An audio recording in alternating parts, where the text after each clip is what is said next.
Some scholars say that smoking is haram. I'd like to know what's your opinion. And does smoking invalidate the fast? As far as smoking is concerned, several years before, when science hadn't advanced that far, most of the scholars used to say that smoking is makruh. Based on the hadith of Muhammad sallallahu alaihi wasallam, which is mentioned in Sahih Bukhari, volume number 1, in the book of Adhan, hadith number 855, where the Prophet said that anyone who eats garlic or onion, they should stay away from us and stay away from the mosque. Prophet said that, don't come to the mosque after having garlic or onion because there's bad breath. When you are smoking, the breath is worse than onion or garlic. So based on this hadith, therefore garlic and onion doesn't become haram, it was makruh. So based on this hadith, scholars give the fatwa that smoking is makruh. But now, after science has advanced, we have come to know that smoking is nothing but it's a slow poisoning. Tobacco in any form, whether smoking, cigarettes, whether bidi, whether tobacco in hookah, whether chewing tobacco, all forms of tobacco contain nicotine and tar. And we know it's nothing but slow poisoning. That is the reason most of the non-Muslims also, they agree that smoking is haram. Not only the Muslim world, even the non-Muslim. That is the reason they put a statutory warning on the cigarette packs. They put a statutory warning saying cigarette smoking is injurious to health. Or in some countries, it mentioned general surgeon's warning or surgeon general's warning. Smoking is injurious to health. And anyone gives the ad, whether in newspaper, in the magazine or television, it is compulsory that they have to highlight this statement, smoking is injurious to health. So I'm not talking about the Muslim world, even the non-Muslim world agrees that smoking is nothing but slow poisoning. And today, according to statistics, the World Health Organization says that every year more than 4 million people die only because of smoking. And if you count the other forms of tobacco, it will be much more.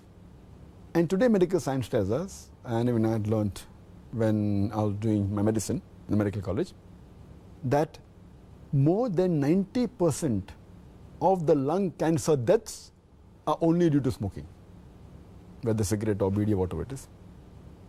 25% of the cardiovascular deaths are only because of smoking. 70 to 75% of bronchitis and related deaths are only because of smoking. Smoking is nothing but slow poisoning. It blackens your lips, blackens your gums, your fingertips, it damages your lips, it damages your esophagus, it damages your stomach, and it can cause constipation, it can cause loss of appetite, it can cause loss of libido, your sexual power gets suppressed, it can cause immunity to the drugs you take, and it reduces the defense of your body. And you can only give a talk on why smoking is haram, and I've given a talk on dietary laws in Islam, and I've covered this topic in detail. Time doesn't permit me here. But based on all these various research, there are today more than 400 fatwas. The majority of the scholars, they agree that smoking is haram, and all form of tobacco is haram. There may be certain scholars of certain countries, including this country where I come from, India, they say it is makruh yet.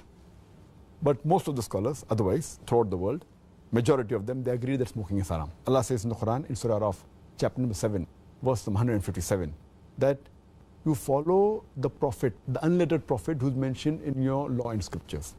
And further it says that this prophet asks you to do things which are good for you, tayyib for you. So take what he gives it to you, what is lawful and good.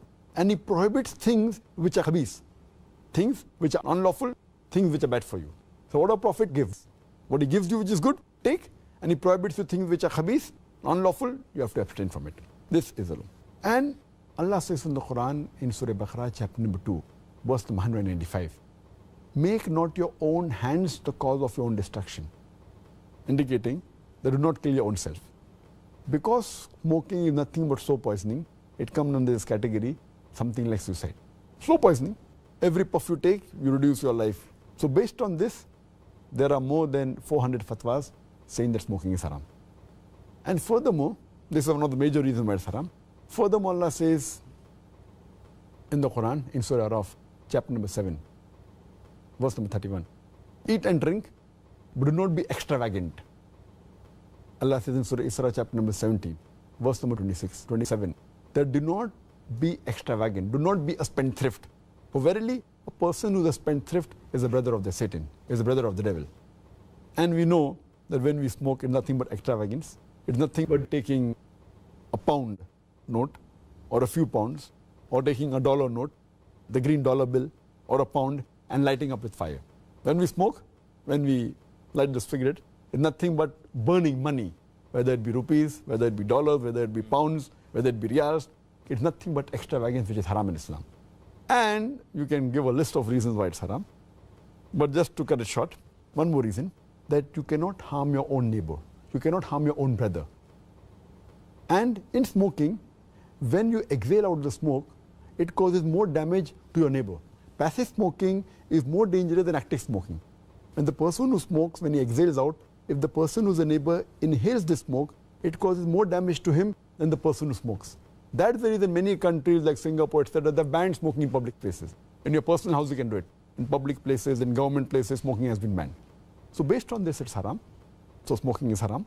As far as the second part of the question is concerned, that does smoking invalidate the fast?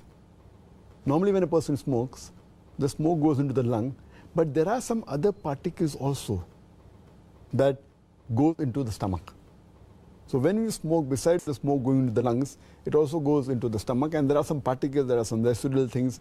So all the scholars unanimously agree that smoking does break the fast. It invalidates the fast. So when you're smoking, besides a person breaking the fast, he's even doing a sin, and that reduces the reward. And many people who are chain smokers, they don't smoke during fasting, but the moment the fast ends, after iftar, they take puffs and they keep on smoking the full night. And astaghfirullah, this again defeats the purpose of fasting, increasing of taqwa. And if a person can abstain from dawn to dusk, from the beginning of dawn to sunset, very well he can abstain from smoking from the cradle to the grave. So it's my advice, the chain smoker, Ramadan is a very good time where they can really stop smoking, and that will be a permanent part in their life, inshallah, for the future.